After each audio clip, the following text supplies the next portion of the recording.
But like during my college years, there was like a lot of like anxiety because I was still going out. Okay, yeah, no, I didn't go out at all. See, that's the difference. Yeah. Right? It's like I was going out and I still wasn't getting laid, bro. Yeah. Something wasn't going right. Do you think you were trying hard enough, or were you trying too much? It's not that I wasn't trying hard enough. I wasn't trying enough. And two, I also in my college, there wasn't a lot of. Let's just say I was in a pond.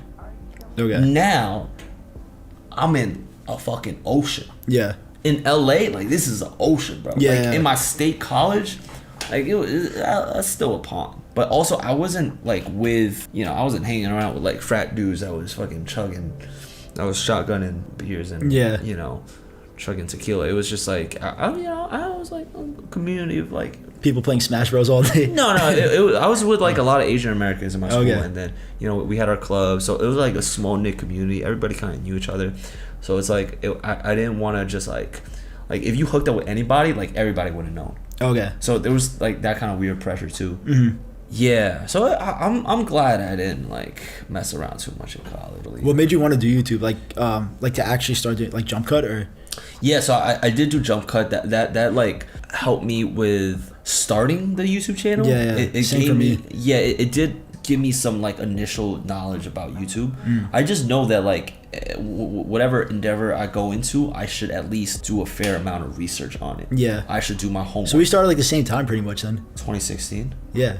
Yeah, I started like that. That was I didn't make any other channels before that. Like that was my first channel. No, like my first channel was that time. Okay. And then like I made channels and deleted those like leading up after that. Okay. Yeah. So I think we started around the same time then. Jump Cut.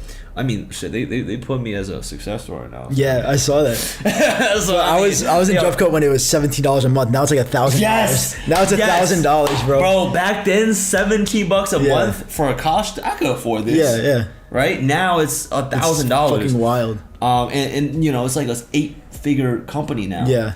I mean, that makes me happy to know that they're doing well. They did give out a lot of valuable information to start. Yeah, with. that's true. I think I really like took a lot from like they were talking about like Facebook. And where he makes the fake account. Right. Not only that, it just made me realize that the power of Facebook at the time. Oh, really? That's when I've never used Facebook like for my videos and stuff. Oh. So my Facebook videos blew up first for me. Okay. And then my YouTube videos. Mm-hmm. So yeah, like Jump Cut just made me realize like Facebook was the what was the catalyst? Yeah, the catalyst for a lot of viral videos. What do you think were like the biggest things you faced? Was it like not somebody to like tell you like what to do with girls? Was it like growing up? I think just not going out. That's the main thing. Just not going out. Yeah, not hanging out with friends, not hanging out with anyone. And you were just okay with that routine? No, I wasn't. But like I was like, all right, I'm just gonna work harder, and then like I'll change my life in like a year, and then like it never happened until like now. Like after 8 years.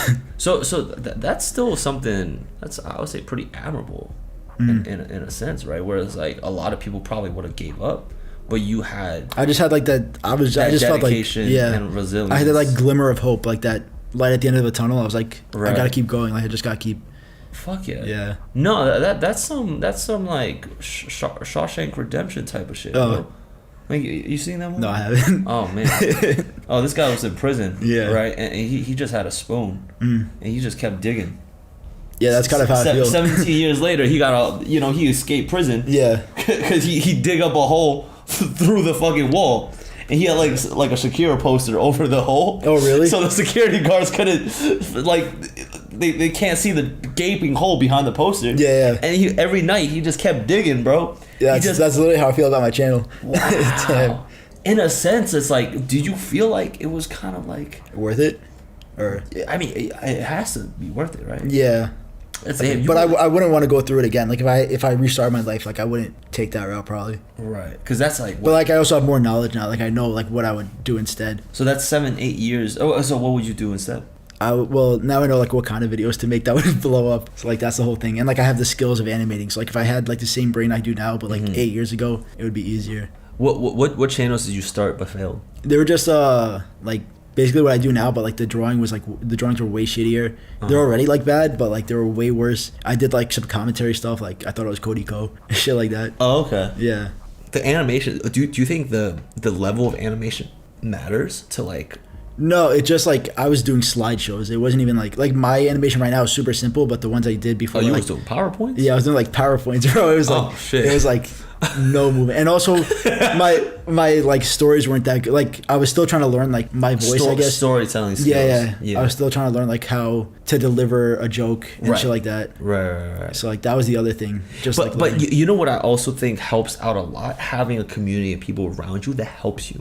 Yeah. Right? It's like having YouTubers around you, having animators around you. But when you're starting out, you don't have that when you're starting out. Right. But I think very quickly you'll be able to at least like, meet some people. It took me a long time to actually like finally meet other YouTubers.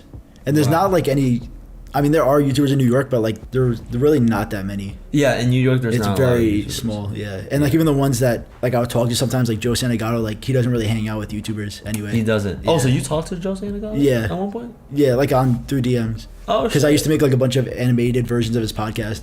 Oh. Yeah. Oh, hell yeah. Yeah. Damn, he was another YouTuber that I was watching. Bro. Yeah, he's like one of my biggest inspirations. Oh yeah, no, the guy's funny as fuck. Yeah, he's awesome.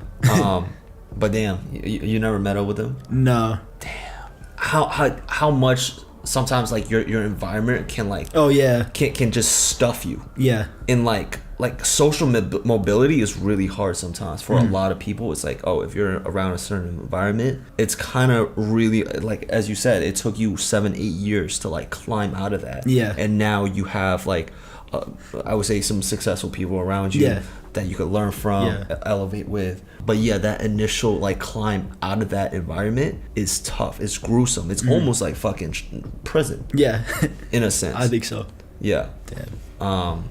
Not damn. It's just a reality of Yeah. things. But it's like people don't realize that they are kind of trapped in this like prison type thing. But they're they still go outside, breathe the same sunlight, air as everybody else. But really, it's like if you really like your lifestyle right now compared to how it was before, is way better. Oh yeah, it's like a complete 180. Yeah, it's completely different. It's like every day you could go out to like these events and like meet people, like even the girls that you're meeting probably way hotter than yeah 100% than what it was back in fucking Queens. New York. Yeah.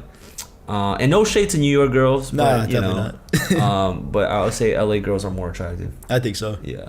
So what I would tell like my younger self, I guess, in terms of social, is just like be part of more shit. Like I was like in an improv class once, and I feel like that helped me become more social. Improv class is not getting any bitches, bro. What? You don't think so? No, improv. You don't think it gives you confidence to talk to more people? Improv classes is like it's like a good investment that will pay off later on. Okay. So improv classes, for me, I took some improv classes. At the time, I was getting no bitches. Okay. But like later on, I realized improv is such a big skill that you could use in life, in different social settings. But at the time being, the girls in your improv classes, they're pretty hot. Oh really? The ones at Queens College. You gotta go. Your class had no. Yeah, bro. Never mind. Yeah, my class didn't have any bitches. You gotta go to the Queens College one, bro.